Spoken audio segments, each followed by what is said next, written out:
Assalamualaikum warahmatullahi wabarakatuh. Bismillah, walhamdulillah, assalatu wassalamu ala rasulillah wa ala alihi wa sahbihi wa mawala. Halo teman-teman channel YouTube SD Muhammadiyah 1 Cilacap yang dirahmati oleh Allah Subhanahu wa Ta'ala. Marilah kita panjatkan puji syukur kita atas kehadirat Tuhan Yang Maha Esa yang telah memberikan kita nikmat sehat jasmani maupun rohani, sehingga kita dapat berkumpul di tempat yang mulia ini. Sholawat serta salam mari kita curahkan kepada junjungan kita Nabi Agung Nabi Muhammad Sallallahu Alaihi Wasallam. Pada kesempatan yang baik ini, izinkan saya untuk membawakan kultum yang insya Allah akan memberikan inspirasi dan wawasan baru untuk kita semua. 3 ibadah menyembuhkan tubuh kita. Pernahkah terbesit dalam benak kita mengapa Allah mewajibkan hambanya untuk beribadah? Apakah Allah membutuhkan sujud kita? Tentu tidak. Allah Maha Kaya. Ternyata di balik setiap perintah yang Allah berikan tersimpan mekanisme biologis yang menakjubkan. Ibadah yang kita lakukan sehari-hari sejatinya adalah fitur self-healing yang tercanggih dirancang Allah untuk tubuh manusia. Mari kita bedah 3 ibadah utama yang fungsinya sebagai tombol reset bagi tubuh kita, otak, dan jiwa kita. Yang pertama, puasa. Rasulullah Shallallahu Alaihi Wasallam bersabda, puasa adalah perisai. Hadis riwayat Bukhari. Dulu kita mengira puasa adalah kisah pahala. Namun sains modern menyikapi fakta yang membuat para ilmuwan dunia terpengaruh.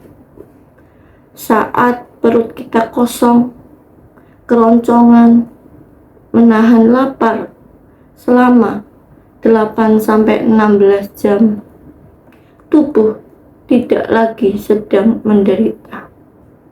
Justru tubuh sedang ke mode autophagy atau memakan diri sendiri.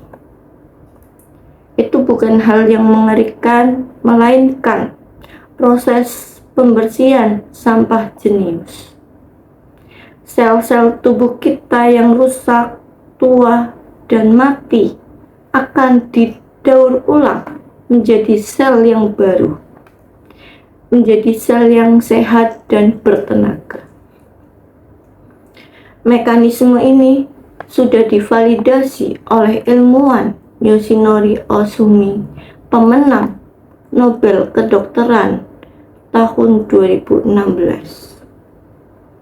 Jadi, puasa adalah cara tubuh melakukan servis berkala.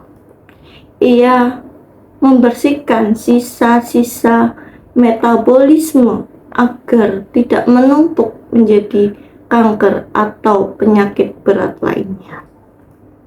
Allah memaksa kita lapar agar kita sehat. Yang kedua, sholat tahajud. Mengapa Allah mencintai hamba yang bangun di sepertiga malam terakhir? Bayangkan suasana hening dan dinginnya air wudhu menyentuh kulit, membangun kesadaran di saat dunia sedang terlelap.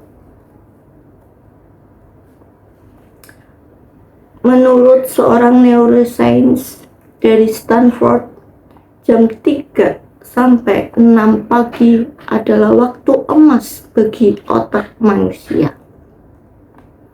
Di jam-jam tersebut, bagian otak yang mengatur logika dan ketenangan sedang dalam kondisi paling prima.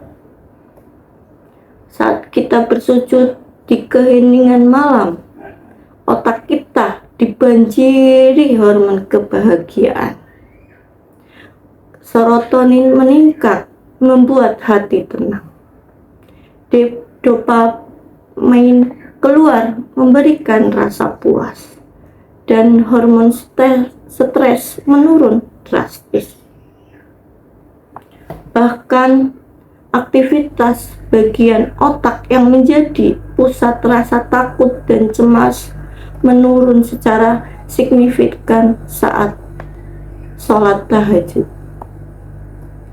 Maka tak heran wajah para ahli tahajud selalu terlihat teduh. Secara biologis, tahajud adalah obat anti galau dan terapi mental paling ampuh yang pernah ada. Ketiga, tilawah Al-Quran.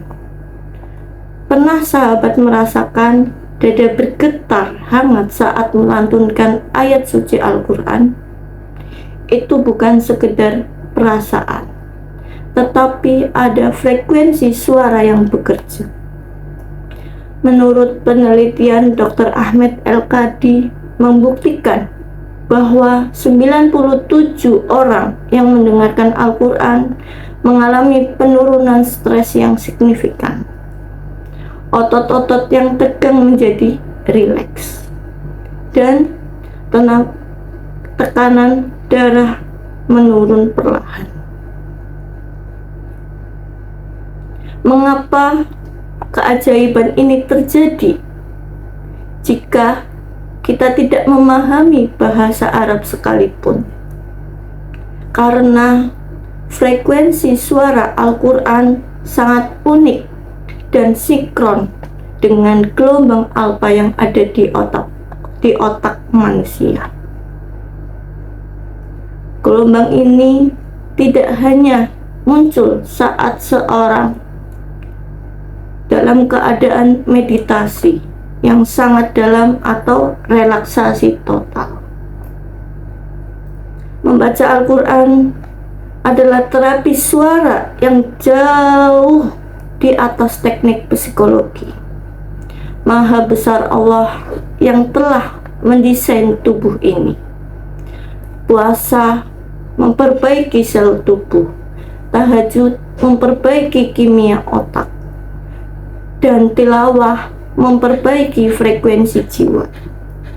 Betapa sayangnya Allah kepada kita, bahkan dalam perintahnya yang terlihat berat tersimpan obat fisik dan jiwa yang rapuh.